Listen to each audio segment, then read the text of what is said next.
Episode 179, a time for reconnection and the really big picture. This is the World Organic News for the week ending the 29th of July 2019. John Moore reporting. Decarbonise the air, recarbonise the soil. This week I'm in a pensive mood. I've just seen a TV show set on the Monaro, the high plains surrounding the snowy mountains of New South Wales and Australia. I lived there for 7 years. Both my children were born there, and I really honed my smallholder skills during those years. Previously to that, and following those years, I lived in the upper Blue Mountains above 1,000 metres. That's 3,300 feet in the old money. So many experiments in small-scale production, so many apparent failings, but actually lessons and course corrections. The constants through those years was the seasonality of the locales. They all had 4 definite seasons. Marriages came and went, and I moved down 700 metres to the lower mountains. More lessons, no frosts, no real seasons. Well, winter I didn't have for 5 years, but summer came with a vengeance, and too many days above 40 degrees C, or 105 in the old money.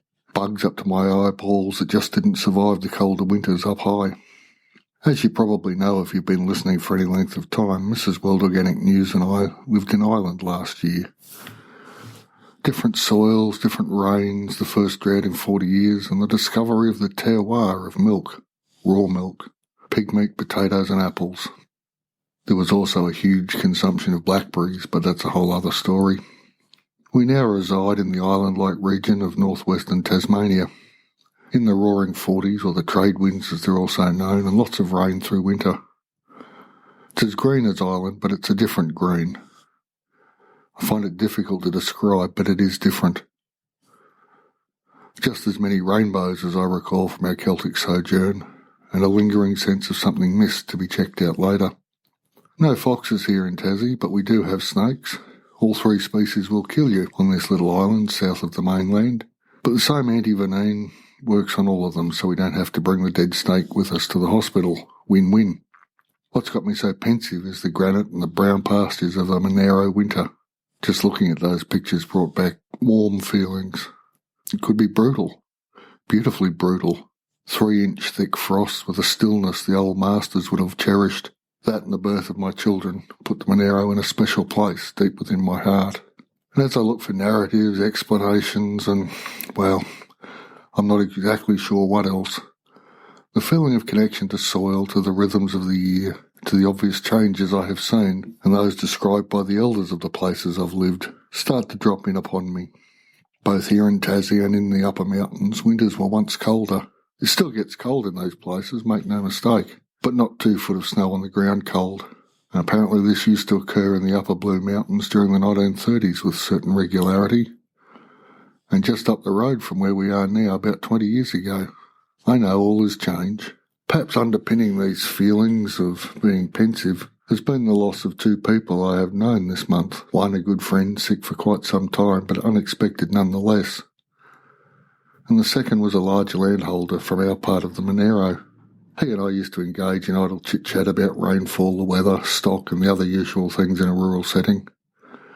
His death notice popped up on my Facebook feed as a post from the local newspaper from that area. 25 odd years since I'd even thought of him, yet the shock was visceral.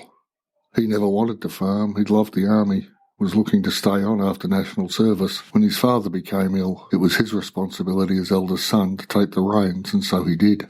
We all make choices. I wonder about some I've made. No bitterness. Occasionally unresolved grief raises its head, but on the whole I am at peace. The soil, the pasture underfoot, the growth of stock, the cycles of the years, no 2 alike, all on the same basic pattern. These give a structure to a life. Yet I see the patterns blurring. Late spring frosts, warmish winters, horrifically hot summers. The new normal? As we all sleepwalk towards Armageddon. Well, not all of us, but way too many are sleepwalking to that destination. The petty concerns of everyday life, being on time for appointments, meeting deadlines, eating, and 1,001 other things, pick away at our ability to just stop and feel the powerful forces of the seasons, to actually celebrate the cold, embrace the wind and dance in the rain, even if it is only in front of the pigs. I stood outside last night, our first relatively cloud-free sky in a little while, and just stared at the stars. The enormity of existence did not make me feel small, but rather interconnected. Feet on the soil, head in the heavens. I think we all need to get our hands and feet onto and into the soil, wherever we live. Celebrate the wonder that it is that thin crust of biology, chemistry and physics that keeps all of us, the entire land-based biome, alive and well. Find a way for you to grow something, or better yet, find a way for you to watch something grow, even if it's a pot plant.